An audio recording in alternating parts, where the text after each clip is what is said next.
Namaste and welcome to the Vedanta Society of Greater Houston and our Sunday service. Shri Guru Bhyo Namaha Harihi Om Gananam Tva Ganapati Gom Havamahe Kavin Kavinam Upamashravastamam Jeshtarajam Brahmanam Brahmanaspata Anashrinvandutibhi Siddha Sadhanam Om Mahaganapataye Namaha.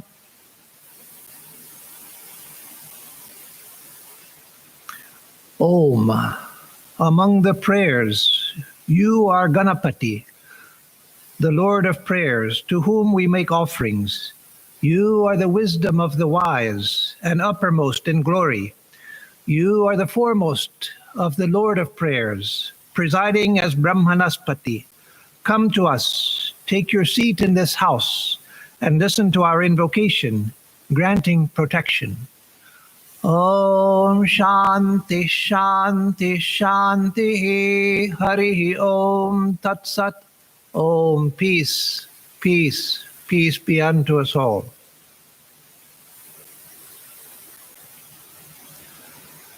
So this morning the lecture is part of the second in the series on Hindu deities, and today the subject, of course, is Ganesha, Ganapati. One of you asked me to do a series on the Hindu gods and goddesses, and I thought that was a good idea. So last month I gave a talk on Saraswati, also a very ancient deity, and this time Ganesha.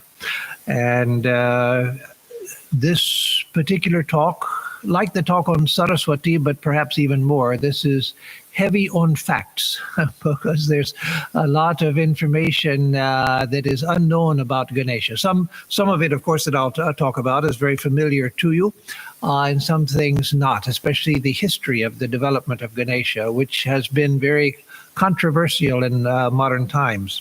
And so it took a good bit of research to wind my way through all of the different opinions about the origins of Ganesha. So, before I launch into the talk on Ganesha himself, I want to talk about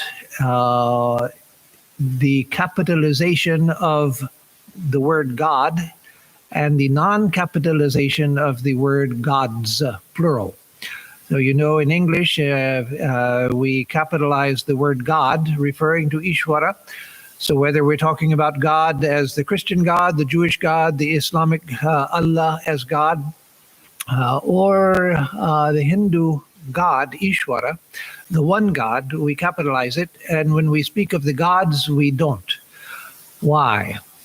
Well, we should capitalize gods, plural also. The reason we don't is because of a Abrahamic tradition prejudice. That is, that God is only one, there's only one God, and so gods are imaginary, they're mythological, they are what superstitious people worship, and so that should be lowercase.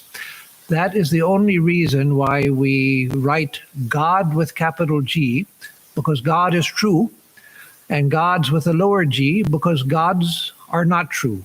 Gods are mythology, gods are made up, gods are superstition. The worship of gods is not good. And so I myself always capitalize gods, or one of the gods, or the god Ganesha, etc. Because not to do so is to continue a prejudice and itself a superstition, that monotheism is the only true religion and everything else is a superstition. So God and gods both, in my opinion, should be capitalized. Or if you don't believe in God at all, then put all of them in lowercase. but don't make that distinction. So today, again, the talk on Ganesha. Ganesha is the first deity to be worshipped in the Hindu tradition, and has been since ancient times. Ganesha is the first to be worshipped, and he's also the most loved around the world. There's something about the figure of Ganesha with the elephant head and the pot belly that is delightful to everyone.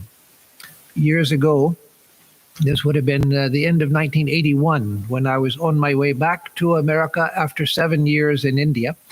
I stopped and visited a Vedanta friend in Fehmarn, which is an island in the Baltic Sea that belongs to Germany, just north of mainland Germany in the ocean. This friend grew up there, had a farm there, lived on his father's farm. So I went and stayed with him for about a week or 10 days, I forget which. And his mother was a disciple, as he was also, of Swami Ritajanandaji. His mother at that time was 80 years old, and she was a yoga teacher in Fehmarn, this island of farmers. And so she used to teach yoga to the farmers there. And I bring her up because she was very fond of Ganesha. And she had in her home, she had a vast collection of Ganeshas, paintings, drawings, statues, all kinds of Ganeshas. And so again, Ganesha is one who is naturally popular among foreigners as well as immensely popular in India. I think, again, one of the reasons why he's so popular in the West is, first of all, his delightful appearance. Somewhat comic, but not in a disrespectful sense, but somewhat comic, and comic in the sense of a very pleasant and appealing and positive and nothing dreadful or serious, dreadfully serious. And also, people love animals. And of animals, I think almost everyone loves elephants. And so there's something about Ganesha, which because of his elephant head, because of his pleasing and somewhat comic appearance, he's delightful to people. In fact, some years ago, not many years ago, but some years ago, there was a famous play on Broadway. What was it? Something Ganesha, My Ganesha or something Ganesha. I forget what it was. But the name of the play on Broadway by a Western dramatist was the main word in the title of the play was Ganesha. So I want to begin talking about Ganesha by talking about his history, and that will take some time. So first I'm going to lay out the arguments of modern scholars, Western and Indian scholars. I'm not talking about traditional pundits, Hindu pundits. I'm talking about Indian scholars who follow the Western method of critical scholarship, which is good in itself, but it has some weaknesses, as we will see, and it's especially evident in their analysis of the history of Ganesha. And then I will go to evidence which refutes what the Western scholars have said about the history of Ganesha. Now first, starting with the mantra I opened with, Om Gananam Tva Ganapati Gum Havamahe Kavin Kavinam Upamashravastamam, etc. That is a verse from that particular, it's taken from the Yajurveda, but it exists in the Rig Veda as well. Borrowed by the Yajurveda from the Rig Veda, like many verses. And that verse actually doesn't apply to Ganesha.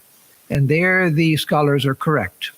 And traditional pundits also admit that this verse, though it mentions Ganapati, it's speaking about Brahmanaspati. In fact, it says in here, Jeshtarajam Brahmanam Brahmanaspati. So you are Brahmanaspati. Here, Brahmana means Brahmana can have a variety of meanings. It's the cognate of the word Brahma, the creator, Brahman, the absolute, and Brahmana here means hymns, the riks, the hymns of the Veda, the Samhita portion of the Veda. And so it says, you are the Lord of the hymns of the Veda. And so Brahmanaspati was an important figure in the Vedas. He's related and sometimes identified with Brihaspati, and later was certainly merged into Brihaspati. So sometimes the two are somewhat distinguished, sometimes they're the same, but later they were merged. So Brahmanaspati became the same as Brihaspati. Brahmanaspati is the deity of the hymn. Brahmanaspati, I'll come back to him in a moment, but there's another Vedic hymn which is often used to show that Ganesha existed at the time of the Vedas. That also even traditional scholars who know the Vedas well say no, their Ganapati refers to Indra. And so that verse, I don't know the swara for this one, but it says, Nishu Sida Ganapate Ganeshu Twam Ahur Vipratam Kavinam Narite Twat Kriyate Kim Chanare Mahamarkam Magavan Chakramarka Archa. So that says, sit down among the worshippers, O Ganapati, known as you who are known as the best of the sages. Without you, nothing can be done here or far, except with honor, O Bhagavan. Bhagavan is a traditional name of Indra, our great and variegated hymns of praise. So here it's Indra who's being addressed, but he's being addressed as Ganapati. And the earlier mantra I did at the beginning, that addresses Ganapati as Brihaspati or Brahmanaspati. And that traditional scholars like Sayana and commenters on the Vedas, they agree that that is what who is being referred to in both cases. So Indra is called Ganapati, where the Ganas, Gana is a Sanskrit word which means a class, a category, a group. Is still used in modern Bengali, Gan, as a group of people. And so it means a class, a category, a group. And the Ganas of Indra are the Maruts, the deities, the class of deities called the Maruts. And so that is how he came to be Ganapati.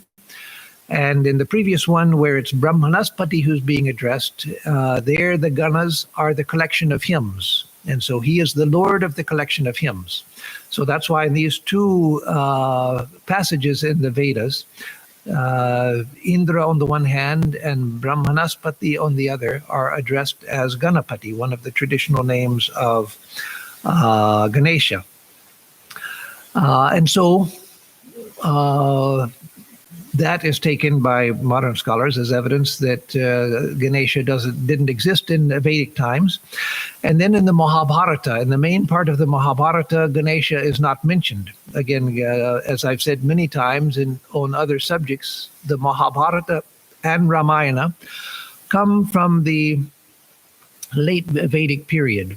And neither one mentioned Ganesha, Ganapati. However, there are 20 verses in the Mahabharata that are not taken as ancient verses. They're taken as an interpolation, that is added. They're not part of the critical edition of the Mahabharata, where the story is told, a story familiar to some of you, that Vyasa, who composed the Mahabharata, he needed someone to be his scribe. And so he asked Ganesha to be his scribe, the deity Ganesha. And Ganesha agreed, but he said that I'll agree if you will agree to recite it continuously without a break. And so then Vyasa agreed, and he began to recite the longest poem in the world, several times longer than the Iliad and Odyssey combined, much longer than the Bible, the longest poem in the world. There's no other that's even close to the Mahabharata. And so it's said in the legend that Vyasa began to compose it, and Ganesha had to write quickly to keep up with him because his composition was so rapid. And at one point he was writing so quickly, Ganesha, that his quill broke. And so then he took one of his tusks and broke it off and continued to write that with that, dipping it in ink and writing with his tusk. And so that's how he came to have only one tusk, the other tusk broken, according to the legend. So there in the Mahabharata, Ganesha is mentioned as the scribe who wrote the Mahabharata. but most scholars, in fact, all scholars I've seen, believe that that was a later story added into the Mahabharata, and that I won't challenge because that seems quite likely. That you're telling the story of the Mahabharata, and then comes a tale about how the Mahabharata was written down. That would certainly seem to be a later addition. Not proof, but evidence is against it being part. So he appears in some of the Puranas, but those Puranas which are considered later Puranas. And so there are scholars who say that Ganesha's worship didn't really spread until the 9th century AD or 9th century CE, which is often used now, and I prefer to AD. CE means the Common Era, the era dated from the time of Christ to the present, which is accepted all over the world by Christians and non-Christians alike. So it's called the Common Era, CE. Before the Common Era is BCE, rather than BC before Christ, BCE before Common Era. So I'll use those. Common Era meaning AD, before Common Era, BC. So there's some who say that his worship wasn't really established until the 9th century CE. That is when Shankaracharya established the Panchayatana Puja. That is, Shankaracharya is among the many, many things that Shankaracharya did in his reform of Hinduism. He said that before you worship your Ishta Devata, or whomever you're going to worship, first worship these 5 deities, and those are Ganesha or Ganapati, Shiva, Narayana, Surya, and Jaya Durga. That is the Divine Mother. So those 5 should be worshipped first, and then continue with your worship of your chosen deity. And so those are the 5, the Panchayatana, the 5 deities that are to be worshipped first before any other worship. That was established by Shankaracharya. That is taken as historical, and so scholars, Western and Eastern critical scholars, say that some say that that is when we can say that the worship of Ganesha was firmly established. Now, most say that, well, no, he appears before that, several centuries before, maybe from the 2nd century Common Era, maybe the 4th century Common Era. But anyway, they say that it was after the time of Christ, sometime maybe 1,200 years ago, maybe 1,400 years ago, maybe 1,600 years ago, but not before Christ, certainly. That's their argument. But there are many arguments against this late dating of Ganesha, because this late dating makes many assumptions. First of all, any mention of Ganesha in an earlier work is taken as an interpolation, and so it's discounted. If he's mentioned earlier, we've already decided that he's a late deity, and so any earlier mention of him must be an interpolation. Somebody added it in later in order to give scriptural authority to Ganesha. Why? Because they want him to be later, because they've decided he's going to be later. And so yes, there are some places like the story in the Mahabharata that I don't have trouble with accepting that it may be an interpolation, but many others are much more of a stretch. They're also assuming the Aryan invasion, which I won't go into the reasons why that affects the dating of Ganesha. But the many scholars who believe that Ganesha came from the pre-Aryan existing tribes in India, probably from the Dravidians. There's no evidence for that. First of all, there's no evidence that there was, or there's very weak evidence that there was any invasion of the Aryans, as Swami Vivekananda said, and as some modern scholars are coming to realize, the whole idea of the Aryan invasion was an imposition on Indian history. There was no such thing as an Aryan invasion. The evidence is against it. The evidence in favor of it is mostly linguistic, but the linguistic facts can be explained otherwise. And one of the things that you find that the Aryan invasion theory allowed modern scholars to do was anything that they don't find in the Vedas, clear mention of in the Vedas, which appears in later Hinduism, it allowed them to say, oh, that was not Hindu, that was from the Dravidians, and it came into Hinduism from the Dravidians. Why? Because it's a convenient theory to explain things with no evidence whatsoever. Like the worship of Shiva and so many other things, attributed to the Dravidians.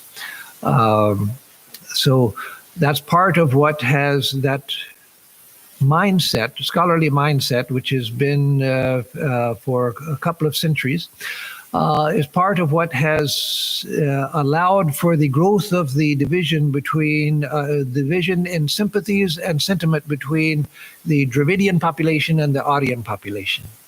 Whereas from ancient times, the two were considered together. They weren't considered as alien or in conflict with each other. So now, and then many references are ignored in this idea that Ganesha was a late deity. So now let me give the other arguments in favor of his ancient origins. So,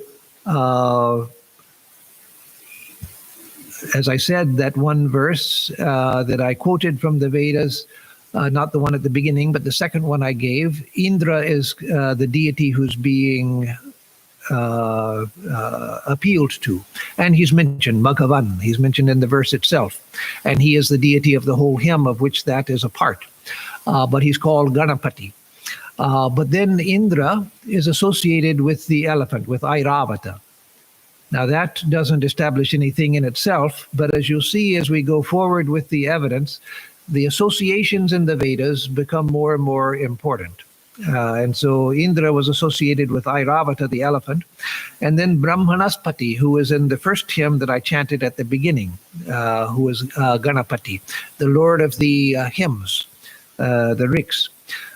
He was the personified spirit of the action of worship on the gods. That is, when you worship the gods, the effect of that worship was personified as Brahmanaspati, the lord of the hymns, because the hymns are chanted while you're making offerings, etc. And so it was said from Vedic times that no sacrifice was complete, no sacrifice was complete without invoking him, Brahmanaspati. So you see later, no worship is complete without first worshiping Ganesha. And so in Vedic times, Brahmanaspati, who was Ganapati, no worship was complete without invoking Brahmanaspati. Then Brahmanaspati was considered the destroyer of enemies.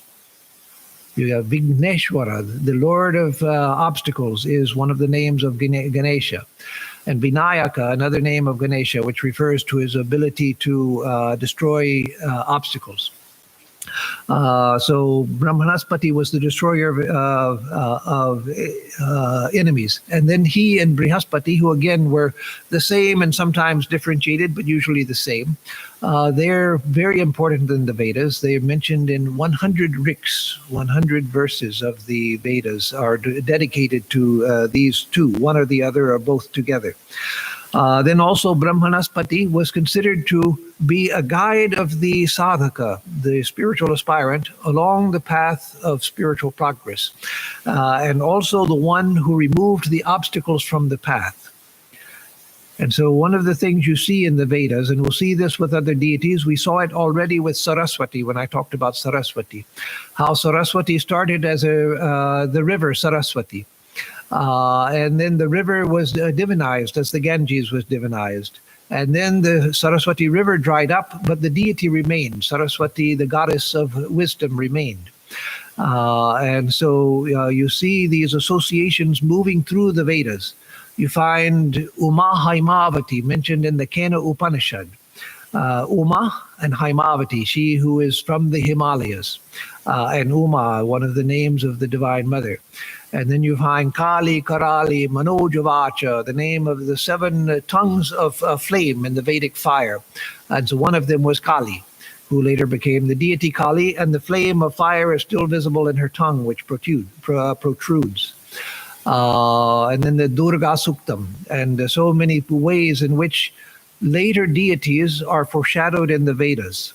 And so the Brahmanaspati is perhaps key to understanding the earliest roots of Ganesha worship that Brahmanaspati was in time, or Brihaspati was in time, personified or converted into, or developed into, evolved into the deity Ganesha. But then there are more Vedic references that are more direct. Those are the two that are in the Rig Veda.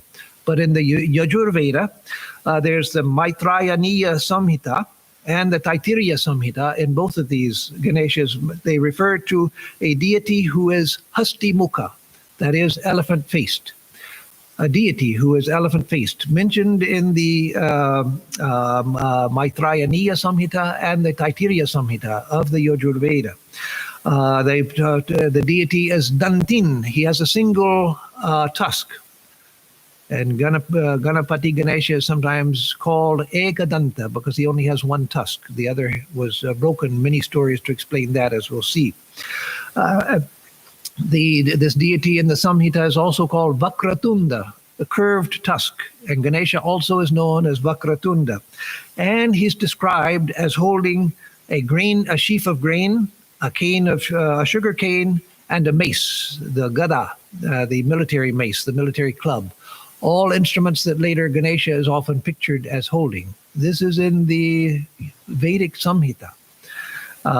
Also in the Taittiriya Samhita, the ganas go from being just meaning category and often referring to the class of hymns and classes of other things. It becomes associated with the pashus, the beings who are devotees of Shiva, who later become the demons of Shiva.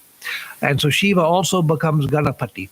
And so because he is the lord of his pashus. And so you see from the Vedas itself the beginning of a relationship between Shiva and Ganesha. The Ganas becoming the demons of Shiva, and then Ganapati becomes the lord of Shiva's demons. Ganapati, that was Ganapati, one of the meanings of Ganapati. Rudrasya Ganapatyam is in the Yajur Veda. That is Rudra, who became Shiva, and Ganapatyam, his state of being the lord of the Ganas. And the Ganas, again, becoming the Bhutas. So Shiva later becomes Bhutanatha, the lord of the creatures that were his devotees. In the Bodhayana Grihya Sutra of the Yajur Veda, it describes Ganapati. Again, it doesn't say who Ganapati is, but it describes Ganapati as Gajamukha, again, elephant-headed.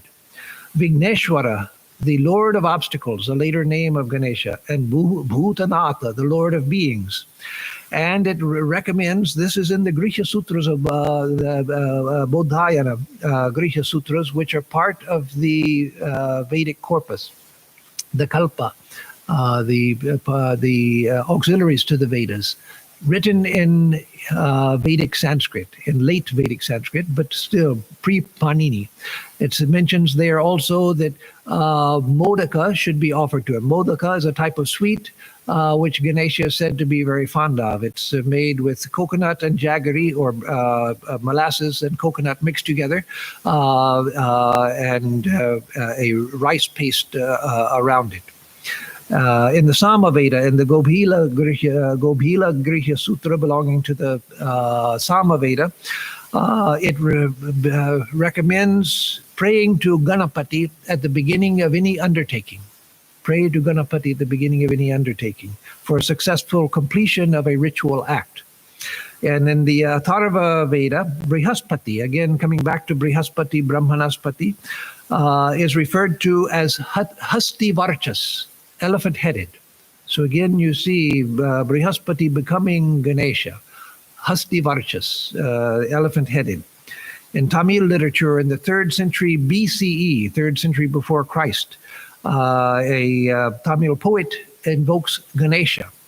And even in the Indus Valley civilization, they found an image of a elephant-headed human body with an elephant head. Now, it doesn't say there, it's not written Ganesha or Ganapati or an arrow saying this is Ganapati. No, but it may be, and that is dated to 1200 BCE, before the Common Era. So all of this is ignored by those scholars who say that Ganesha was established only in the 9th century CE. 9th century, that's only 1100 years ago. There's all of this other evidence of, first of all, of Ganesha's evolution to the form within the Vedas themselves, and then later historical evidence as well. So, and by the 9th century, of course, then it's clear that Shankaracharya, why did he establish the Panchayatanas, the 5 deities that are to be worshipped before you worship your deity of choice, your Ishta Devata? It's because these 5 deities had large congregations, large sects. These were the 5 deities that were prominent in worship. And so Shankaracharya's idea was that by establishing the worship of these 5 first, you bring harmony to the Sanatana Dharma, to Hinduism, by insisting that, yes, you worship whatever deity you want, whoever is your chosen ideal, but first worship these 5. Because these 5 represent the popular deities among the Hindus of his time. So Ganesha could not have become popular because he established Panchayatana Puja. He established Panchayatana Puja, including Ganesha, because Ganesha was already popular and was already widespread in India. Anything else doesn't make any sense. And so it's an example of the blindness of so much of modern scholarship. Modern scholarship is a wonderful thing, and the critical faculty, Swami Vivekananda didn't like just accepting anything just because some book says it. No, examine things critically. But critically doesn't mean pushing your own prejudice forward. That's not critical. Critical means to examine the evidence in a balanced way and see what is true, with the desire to know what is true, not is my idea true.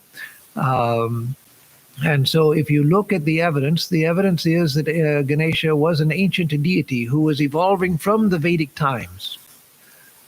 So now Ganesha his worship is much wider than just Hinduism.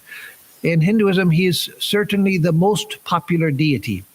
Not nowadays as a chosen ideal. He's not the chosen ideal of the largest number of people, but he's worshipped everywhere. And he is non-sectarian. All sects accept Ganesha.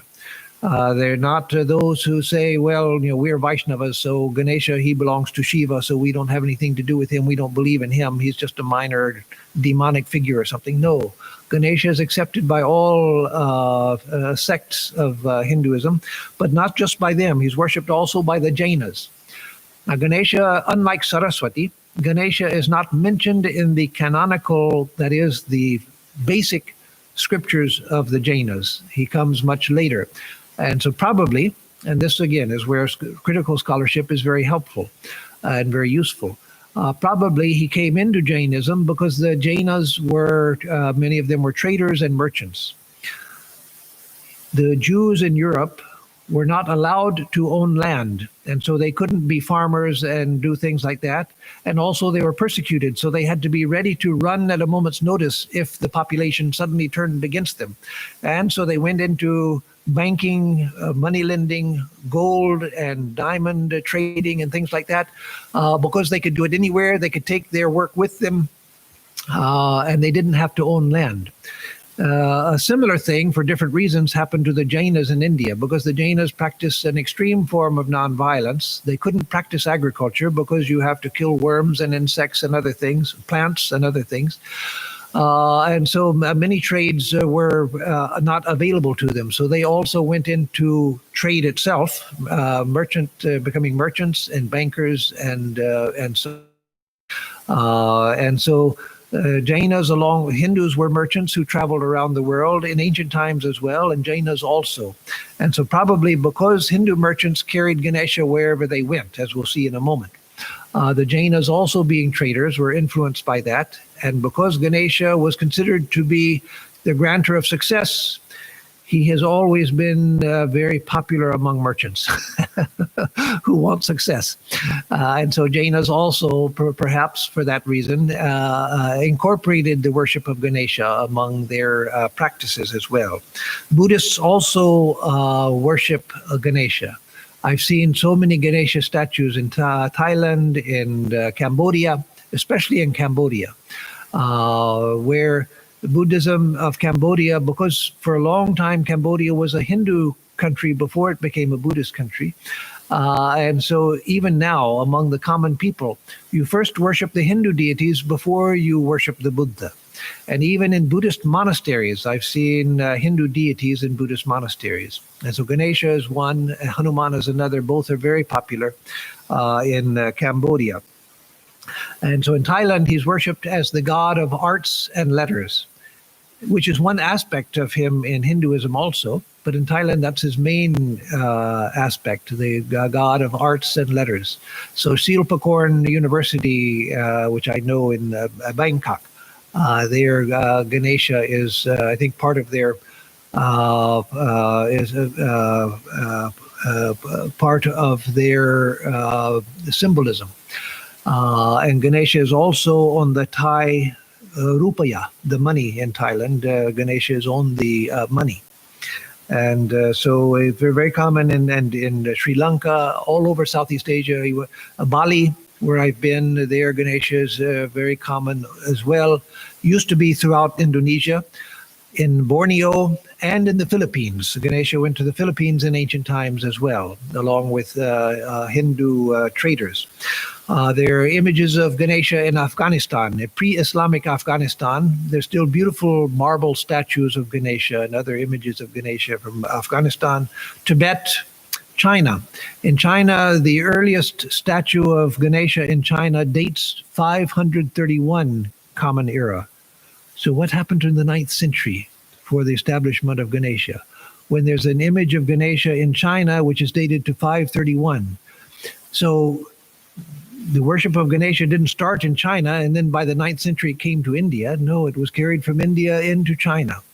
And then in Japan, Ganesha also is worshipped, where he's known as Kangiten, and he's mentioned in Japan in 809 of the Common Era, 809. And soon after Buddhism had gone into Japan. So again, the argument that Ganesha was a late deity, it just has no standing whatsoever. It's a silly argument based on the effort to bring Indian history down to as close to modern times as possible. But a critical examination, yes, it may recognize that in the Rig Veda there's no mention of Ganesha as Ganesha, but there is mention of Brahmanaspati and Brihaspati, the identity between the two, and how they, by the late Vedic times, Brihaspati himself was said to be Gajamukha, or Gajavarchas, elephant-headed.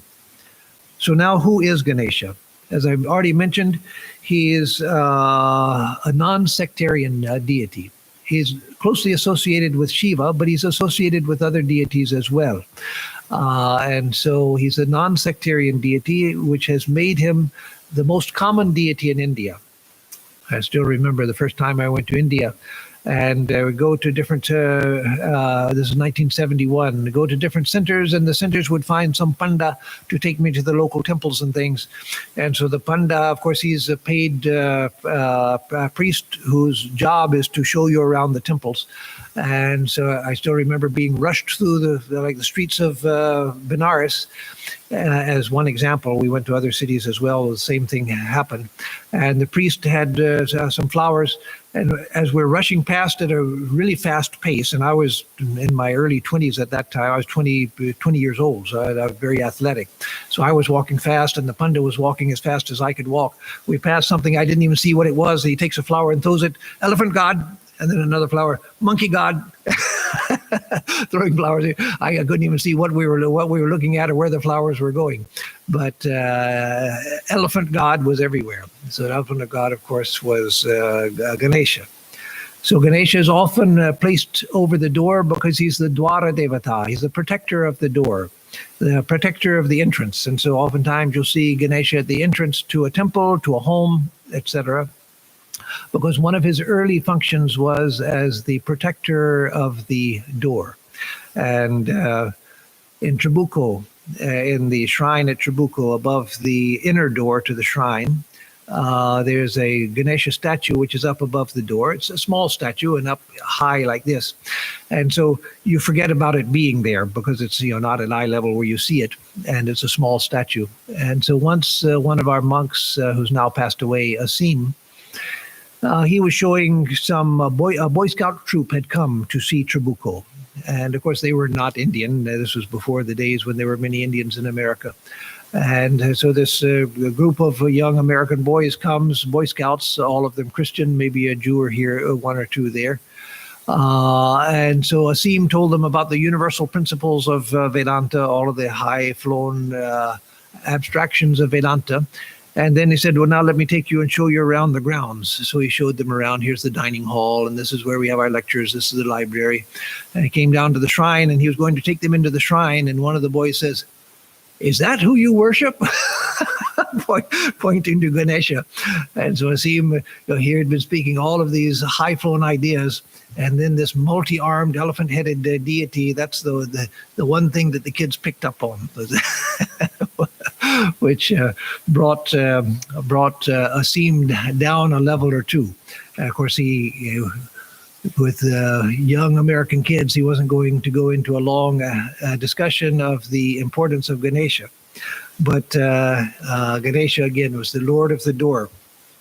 Swami Sharadanandaji, when he was still a young man going to Sri Ramakrishna as Sharat, one day Sri Ramakrishna spoke so inspiringly about Ganesha that Swami Sharadanandaji said, Ganesha is my chosen ideal.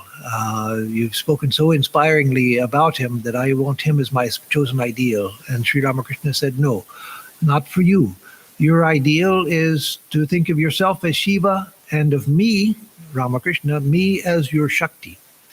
And so he told him that was his ideal. But later, Swami Sharadanandaji became the Ganesha of Holy Mother. And he thought of himself that way also. Not that he changed his chosen ideal, that was established by Sri Ramakrishna, but that early attraction to Ganesha bore fruit in his becoming the Ganesha of Holy Mother. He would sit near the doorway of the Udbodhan, checking visitors as they came in, asking what they wanted and taking care of their needs and directing them where to go. And he became quite corpulent like Ganesha. He didn't have an elephant head, but he had a large belly. And he would sit at the door like the Ganesha to Holy Mother, guarding the door of the Udbodhan.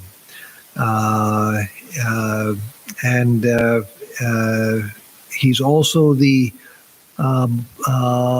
keeper of the door to illumination, the keeper to the door of illumination. And his seat within the body is at the Muladhara, the basic chakra, the lowest chakra. And there he guards the entry to the Sushumna. And so he is the one, by praying to Ganesha, he opens the door to the Sushumna, which is the path leading to illumination. So he's also, besides being the protector of the door, guardian of the door, which is one of his ancient aspects. And sometimes as the guardian of the door, he looked ferocious. He's the remover of obstacles. I'll come to some of the names, but some of the names refer to that. He's the remover of obstacles. He's the Lord of beginnings. When you're beginning something, you worship Ganesha. He's the Lord of beginnings. He's the remover of obstacles. And the remover of obstacles brings us to another aspect, because it's the obverse and reverse of the same function. He's the grantor of success.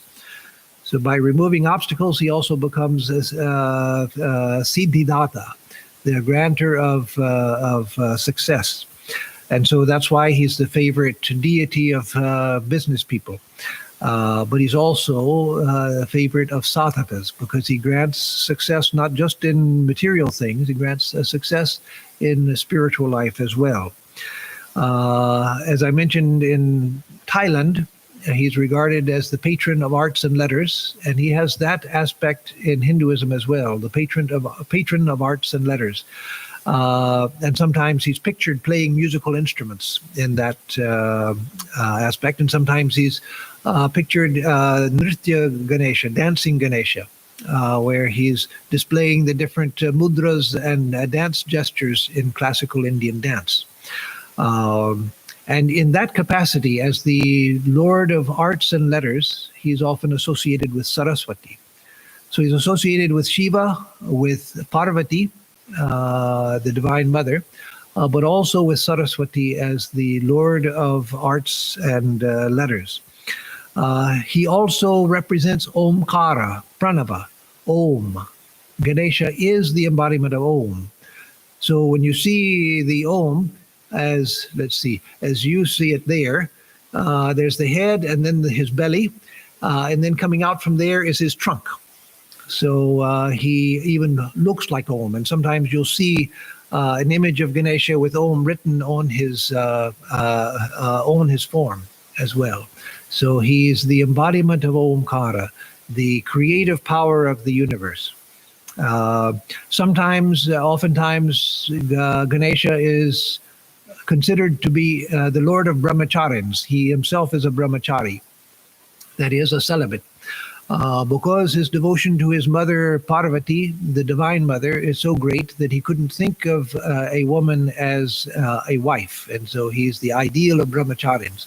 But sometimes Ganesha has a consort also, and so he has sometimes two, sometimes three, sometimes one, but most often two or three. His two consorts are what? Buddhi and Siddhi. Buddhi, intelligence, and Siddhi, perfection, success. And so, of course, these are symbolic, that with Ganesha, his consorts are intelligence and success. And the third consort, which is sometimes shown, is Riddhi, that is prosperity. So intelligence, success, and or perfection, and prosperity. These are the three consorts. Of course, they are symbolic of Ganesha. So one of the strange things for Westerners is that the Hindu deities all have all of these family relations. It shouldn't be so strange, because in Christianity you have God the Father and God the Son. And then you have Mary, the mother of God. So you have family relations there, but the things that we grow up with, we take as natural, and then what are they doing? What they do, things are strange. They don't do things the way we do. And so you find yourself thinking strange with somebody else's practice, where you're doing the same thing just in a different way. And so in the Hindu deities, you find family relationships. Does that mean that in the nature of the divinity there are family relationships? No, of course. That's a way of understanding the connections between deities. And as we have family relationships here, brothers and sisters and mothers and fathers and children and aunts and uncles and everything, so you see the relationships between the deities, the way that they're related, we see that in terms of family relationships, because that's our way of understanding and our way of humanizing the deities. And so you find that he's the son of Shiva and Parvati. Sometimes he was created by Shiva, sometimes he was created just by Parvati, sometimes he was the child of both, and sometimes he was just found by them. He wasn't the child of either, but he was found by Shiva and Parvati. The most common story, there are many stories about the origin of Ganesha. There are many stories about all aspects of Ganesha, how he got his elephant head and other things as well. But the most common story, the one that's most often related, is that Shiva had gone out, being the Lord of the universe. He had a lot to look after, a lot to take care of. And so he was out one day, and Parvati, his wife, was home alone and in Kailas, and she went to take her bath. But she thought while she was taking bath, I have no one to protect me. Shiva is gone, and who will protect me if there's an intruder? So she scraped the skin and the dried skin and things from her body and made it into the form of a beautiful sun and invoked life into it. And she had a beautiful son that she told, now you go and protect the door. Don't let anyone in while I'm bathing. So next time she was bathing, her son, who was a beautiful, handsome young boy, was given a sword and was told to protect the door, not to let anyone in. So at that time, Shiva returns, and Shiva finds this boy that he's never seen before standing there, and he goes to brush him by, and so he raises his sword to attack Shiva. And so then, according to different stories, some say Shiva cut off his head, others say the Ganas, the demons of Shiva, cut off the boy's head in anger because he wouldn't let Shiva into his own house to see his own wife, not knowing that this was his son. And so he goes in, and then Parvati finds out what happened, and she begins to lament that her beautiful son has had his head chopped off. So Shiva, seeing what a foolish thing he had done, he tells his Ganas to go out into the town, and the first animal you find, the first being, not animal, because he thought he'd find a person, the first person you find sleeping with their head pointing towards the north, which is the sacred direction, cut off their head and bring it. And so the first being that they found was an elephant. And so they cut off the elephant's head, brought it, and Shiva thought, well, what can I do now? This is, I've already said that I would put the first head on him to repair.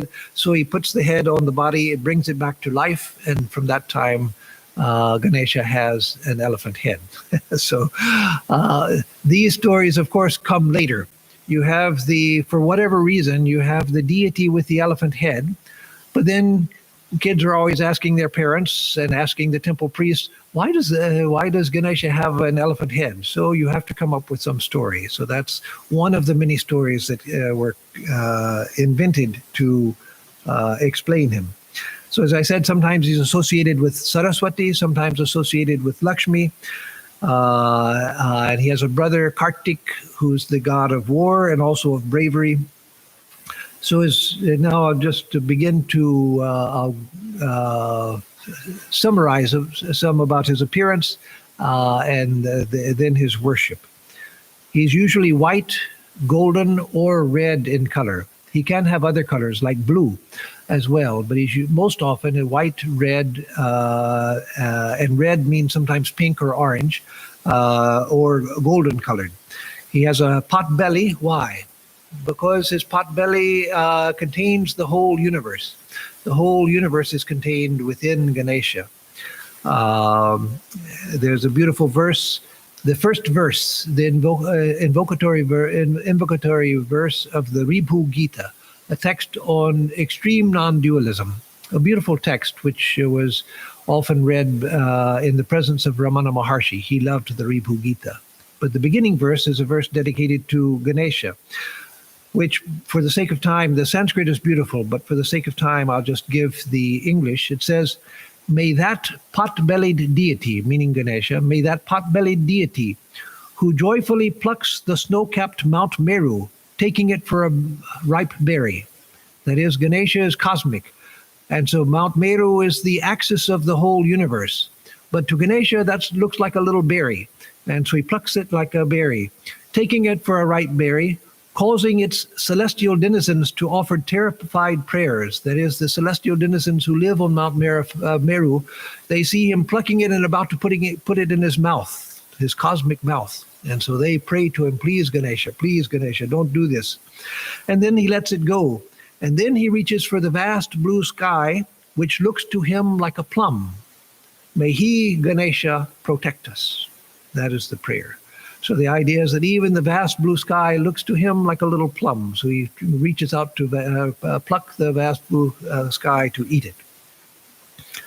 He most often has 4 arms, sometimes 2 arms, sometimes 6, sometimes 8, sometimes 16 arms, and other numbers of arms as well. But in his 4 arms, and there are different things that he holds, but oftentimes he holds, in his lower right hand, he holds his broken tusk. That's why he's called Ekadanta, one-toothed, he who has one tooth. And again, there are many stories of why his one tusk is broken off. But in one of his hands, he holds his tusk. In the lower left hand, he holds a bowl of sweets, the Modaka sweets that I described before, which are mentioned even in the Veda as what should be offered to Ganapati. And that bowl of sweets uh, symbolizes several things. One thing is his control of the senses, because the sweets, he holds them in his hand. So he has power over them. He can eat them or not eat them, but he has the control of the senses. Another aspect of the symbolism is that the sense of delight, which is the nature of Ganesha, the delight of the sweet. The sweet is a symbol of delight. And so Ganesha delights in his own inner nature, in his own Atmarama. It also is a symbol of his nature as one who is easily pleased. With a simple offering like a modaka sweet, you can please Ganesha. In his upper right hand, he holds either the Ankush or the axe. Ankush is the goad, the elephant goad. Once I was at the Wild Animal Park in outside of San Diego, and went over to see the elephants. The Wild Animal Park is a wonderful place where herds of wild animals are allowed to go free. Of course, it's all fenced in, but they have 1,800 acres. It's a vast area that they can run. The giraffes can run at full speed, rhinoceri and so forth. So they have elephants also. So they bring the elephants in for care. And so they were feeding the elephants. I went to see. And I was asking the elephant trainer about the elephants, and he said, people complain because we sometimes have to hit them with the Ankush, he called it, the Ankush, and he showed me. It was the Ankush Mudra in Puja. You go like that because that's the way. There's the straight, and then on one side there's a bent part like that. And that's so that it doesn't go further. It sticks into the elephant skin. He told me the Ankush, as he called it, is used. So even in English, they call it the Ankush, from ancient Sanskrit, Ankusha. So that you have to penetrate the elephant skin 1 inch before it feels anything. So that allows the goad to go in 1 inch, but not go further. And so the goad, the Ankush, in his right hand means that Ganesha controls destiny. He exerts authority, and he has authority over the universe, and he controls destiny. And sometimes in place of the Ankush, he has the axe, and the axe is the axe of discrimination, which cuts through ignorance. And then in the upper left hand, he has the noose, the pasha, the noose, which represents bondage. He is free of bondage. He holds it in his hand. It doesn't control him, he controls it. So bondage is under his control. He sometimes, in his posture, he can be seated, he can be standing, he can be dancing, or he can be reclining. In all of those postures, you see different postures in which he is pictured. He has a serpent as his upavita, or this way, over the left shoulder. The sacred thread, which the twice-born wear, he has that as a serpent because he is the master of the Kundalini. And sometimes around his waist is Vasuki, the Naga, the serpent of Shiva, and the serpent which was used in the churning of the ocean. And that's because if Ganesha is going to have a belt, he has to have the largest belt in the universe, a belt which is as big as the universe. And so he has Vasuki around his stomach. For his Vahana, his vehicle, he has a mouse or a rat. But sometimes he's pictured on a lion as well. And sometimes he's pictured with a peacock as his Vahan. But most commonly, his Vahana is a mouse. So why this huge, the elephant head with a great pot belly, and then the tiny little mouse as his vehicle? Well, there's several reasons in the symbolism of that. Ganesha is the remover of obstacles. And so the elephant is a huge animal which is great at removing obstacles. But the mouse also is good at removing obstacles. There was a mouse which freed the lion who was caught in the net in the I think it's in the Panchatantra or in Hitopadesha, one or the other. It's the Mushika, which can remove small obstacles, which can get in everywhere and cut through bondages. And so both the elephant and the mouse are destroyers of bondage who are able to get into every situation. It also adds to the comic element of Ganesha, which is certainly there. Not laughing at Ganesha, but the delightful aspect of Ganesha, that you have this huge deity riding on a mouse. And it also symbolizes that he is the Lord of the pairs of opposites, the large and the small and everything in between. So now time is up, so I'm just going to say a few more things in order to conclude, because these are important in order to get a comprehensive picture, as comprehensive as you can do in an hour, of Ganesha. Ganesha, the image of Ganesha also represents Shravana, Manana, Nididhyasana. That is the three disciplines of Advaita, of hearing the truth, thinking deeply about analyzing the truth, and then meditating single-mindedly on the truth. His ears represent Shravana, that is hearing the truth. He has huge elephant ears which are distended.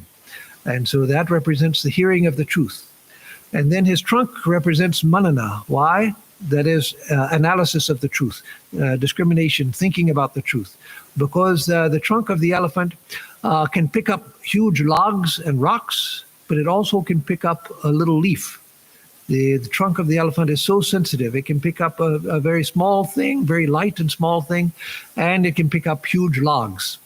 When I was in India in 1975, I'd gone back to stay in India. I went, among other places, to Chennai, and there we went to see a famous snake park in Chennai, where they have all kinds of serpents. And outside of the gate to the snake park, there was a man standing with an elephant, and he stopped us as we were going in and said, do you have a rupee, that rupee coin? At that time, a rupee was actually worth something. With a single rupee, you could buy things. You could buy things with paisa. But a rupee had more the buying power of a dollar, which at that time also had a lot of buying power. So he said, do you have a rupee coin? So I reached in my pocket, and yes, I did have one. He put it on your palm. So I hold it out. And then the elephant reached and picked up the coin and then put it in the man's pocket.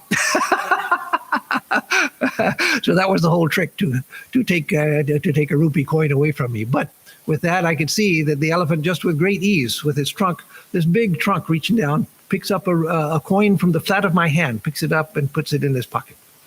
So the trunk represents Manana, because it has that ability to deal with subtle things as well as with big issues and small issues. And then the elephant head represents Nididhyasana, because the elephant is known for its intelligence and its long power of memory.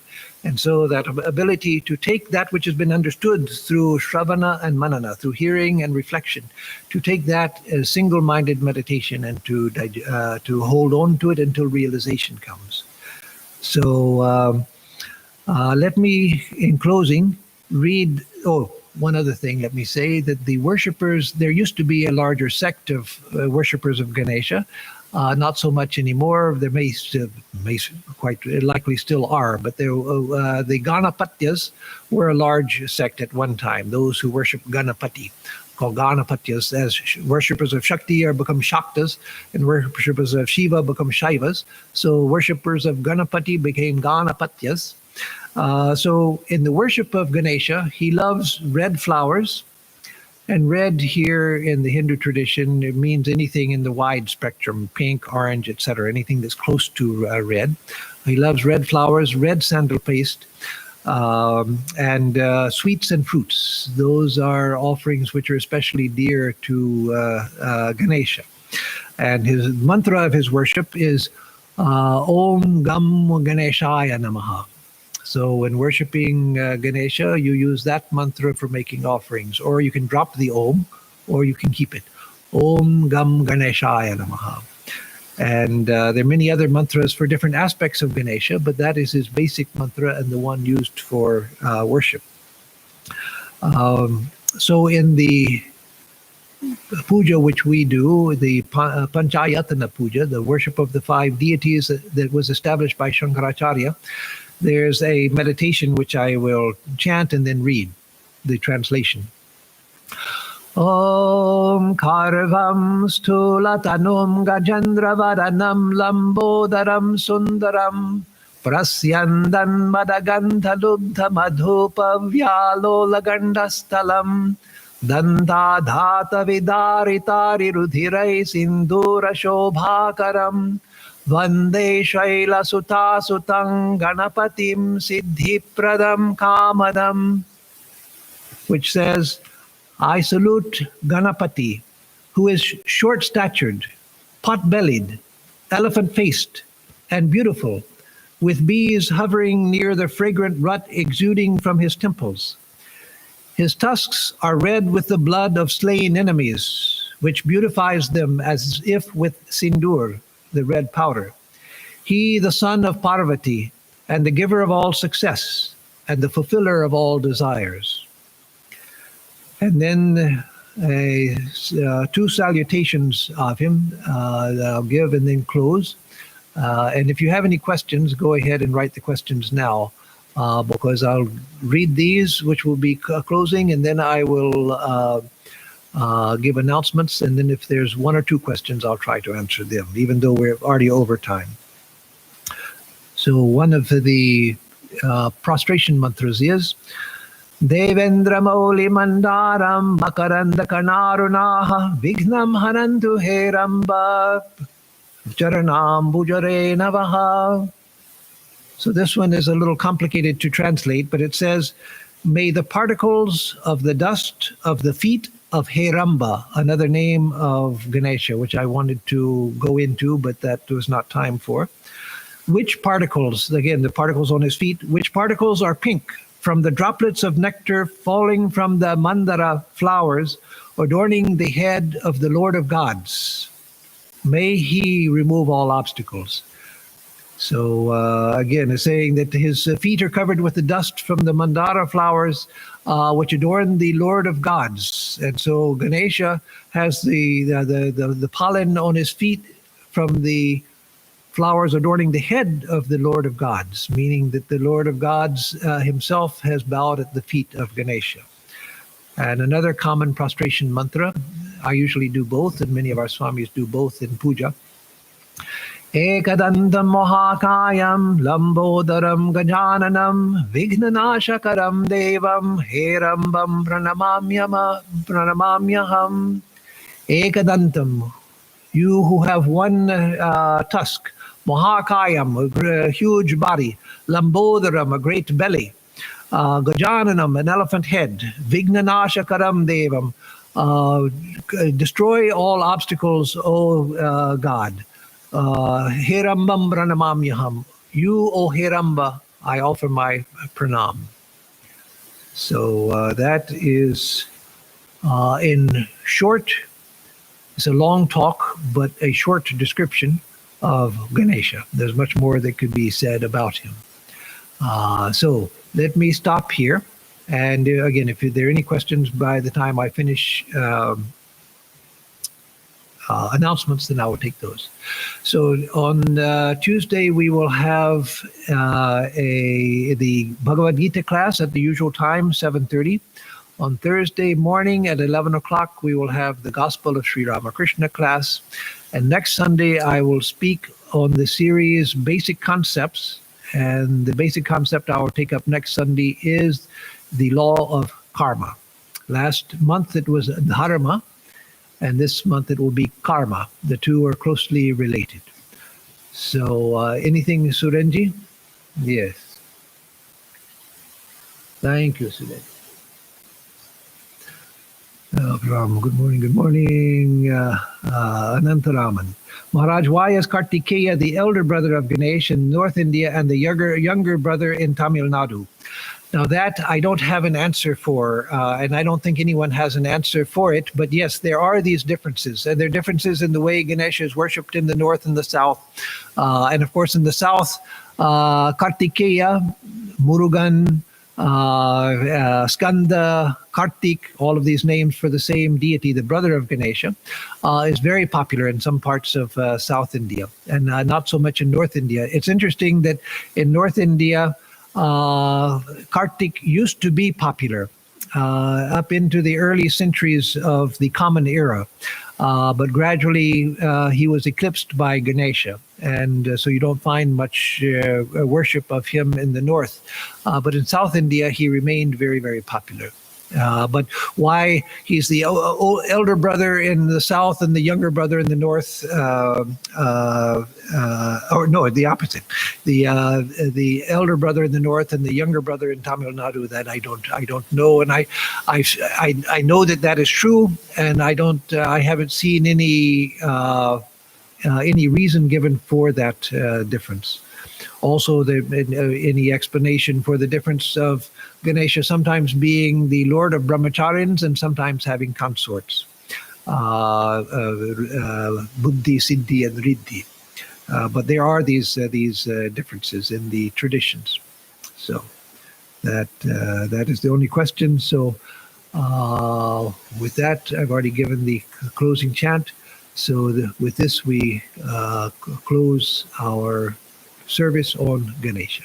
Om Shri Ganeshaya Namaha.